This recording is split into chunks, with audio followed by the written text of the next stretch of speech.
Il faut que je sache la vérité. Vous, Christine, vous êtes donc la sœur de Francis Holm. Vous avez 27 ans, vous avez 2 enfants, vous ne travaillez pas, si ce n'est que vous vous occupez de vos enfants et de votre frère. Votre frère, le procès va avoir lieu dans quelques temps. Pour l'instant, il est inculpé pour 5 meurtres et soupçonné d'en avoir commis une vingtaine. 23. 23 en 8 années. Oui. C'est lourd, non? J'imagine, à porter. C'est très lourd à le porter. Oui, parce que pour l'opinion publique, vous êtes d'ores et déjà, alors que le procès n'a pas eu lieu, la sœur de l'assassin fou. Oui, c'est ça. Un assassin qui n'a pas été jugé. On ne peut pas dire tout de suite que c'est un assassin. Personne n'a eu preuve que c'est un assassin. C'est-à-dire que vous doutez toujours? Mais je doute et je douterai jusqu'à la fin. Mon frère, ce n'est pas un assassin. Je ne peux pas y croire. Même sur les 5 inculpations? Même sur les 5 inculpations. Je ne peux pas y croire, c'est très dur à le penser. Christine Bou, vous êtes toujours occupée de votre frère? Oui. Depuis toujours, et puis encore maintenant. Malgré qu'il n'est pas près de moi. Mais je suis prêt, je lui écris, je vais leur rendre visite. Puis il est très content. Mais je suis toujours auprès de lui. Christine, votre frère, on le sait parce qu'on l'a lu dans les journaux, a eu une enfance difficile. Très difficile. Mon frère et puis moi. Oui. Nous avons eu une enfance très difficile. Côté paternel. Moi, j'ai pu lire qu'il avait été un enfant martyr. Enfant par votre père. Enfant martyr, je dirais pas ça, parce que vous savez, les journalistes, ils parlent beaucoup.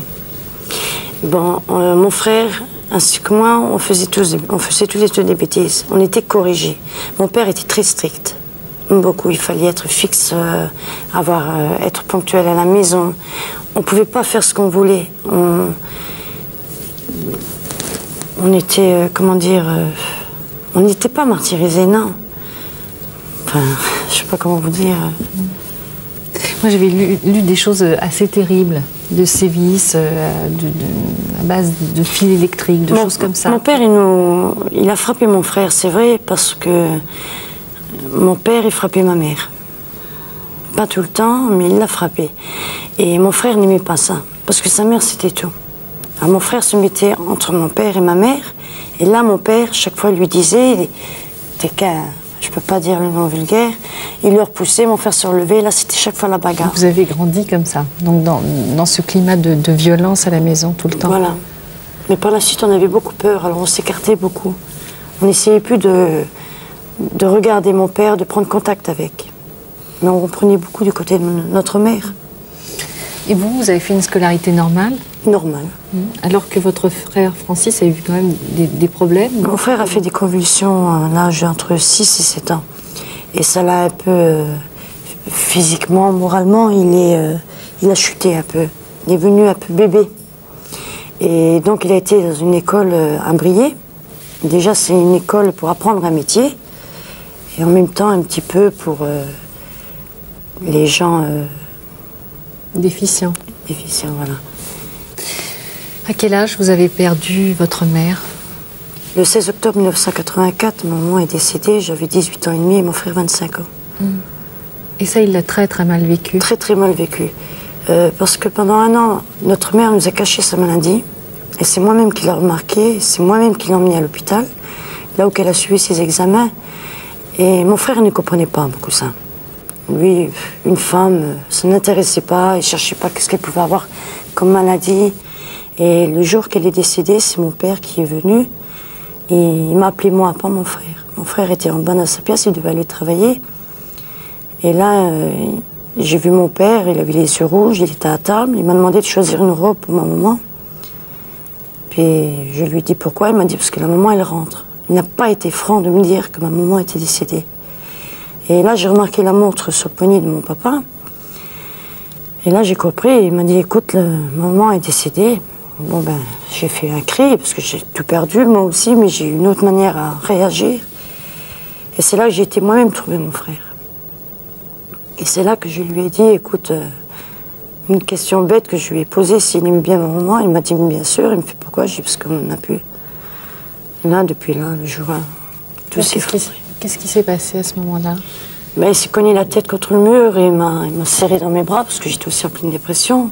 Moi aussi, j'ai tout de suite compris qu'il fallait que je lui donne l'amour que ma maman elle avait pour lui. Parce que ma maman, elle m'avait dit, quoi qu'il arrive, garde soigneusement Francis, fais très attention de lui. C'est-à-dire qu'à ce moment-là, il avait 25 ans, il vivait toujours donc chez vos parents. Avec mon père et ma mère. Oui, c'est ça. C'est elle qui s'en occupait. Toujours. Il n'avait pas de petite amie. Ah non, jamais. Jamais. Sa première petite amie, c'est donc la dernière de Bichevillers en 92. Ça ne l'a jamais intéressé, les filles, mon frère. Jamais. Plutôt sa petite sœur. Et vous, ça ne vous a pas posé de questions de le voir avancer en âge? Beaucoup. Oui. Beaucoup. Tiens, il préféra peut-être les hommes que les femmes. Mais je voyais mon frère, parce que mon frère était très pudique. Il se cachait beaucoup. Moi, je sais, quand je me déshabillais, par exemple, devant mon frère, il était très gêné. Il avait peur, je sais pas. Vous le considérez comme un enfant? Non, oui. Enfin là, maintenant, je le considère même plus comme un enfant. Je le considère comme un pauvre diable. Il n'a plus personne, il n'a pas de nouvelles de la famille. Il n'a pas de nouvelles de son propre père. Il a juste quelqu'un qui... Il sait que quelqu'un est avec, c'est sa sœur et Maître Gonzalez de Gaspard. C'est un avocat. Pour vous, c'est quelqu'un de malade? Il est malade, mon frère. Il a beaucoup perdu, Enfin, j'ai du mal à le comprendre parce que... Enfin, si il aurait fait une chose comme ça, c'est peut-être parce qu'il n'y avait plus personne autour de lui. Mais non, c'est impossible. Il est trop heureux. Il a peur, il a même peur de moi. Vous pensez que votre frère a commencé à être vraiment mal au moment où votre mère est morte? Ah oui. Oui, malgré que j'étais là. Malgré que j'étais là pour le soutenir. Il faut dire aussi, j'ai abandonné mon frère. C'est-à-dire? Parce que vous aussi, vous vous culpabilisez. Ah oui, beaucoup. Je me sens coupable aussi. Et ça, je m'en voudrais. Coupable de quoi? Parce qu'on a toujours une vie, on était toujours très proches. On était les inséparables. Et ensuite, notre père nous a abandonnés pour une femme. On s'est retrouvés, donc moi et mon frère. Et ensuite, j'ai connu une personne que j'avais aimée et que j'aime encore. Et donc, j'étais beaucoup plus vers la personne et j'ai abandonné un petit peu, petit à petit, mon frère. Vous parlez de votre mari? Oui. Mais c'était normal que vous fondiez une famille, que vous... Mais je pensais pas. Moi, je croyais que c'était rien que des petites amourettes. Alors donc, j'écartais un petit peu mon frère.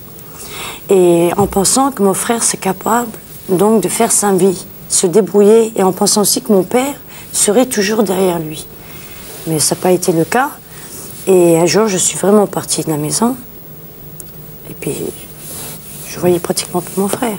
Et vous vous en voulez de ça? Ah oui, parce que si j'aurais resté avec mon frère, avoir plus de contact avec lui, et mon père surtout, si il nous aurait pas abandonnés, mon frère ne serait pas enfermé en ce moment. Et il n'aurait pas fait cet acte s'il l'a fait.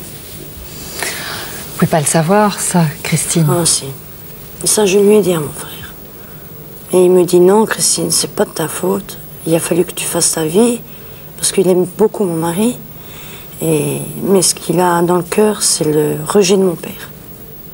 Il le réclame beaucoup. Et il ne vient pas le voir. Il ne veut pas s'en occuper, c'est plus son fils. Son fils, c'est un assassin. Le procès, vous l'attendez avec angoisse ou avec soulagement? Angoisse et soulagement. Il faut que je sache la vérité. Un soulagement.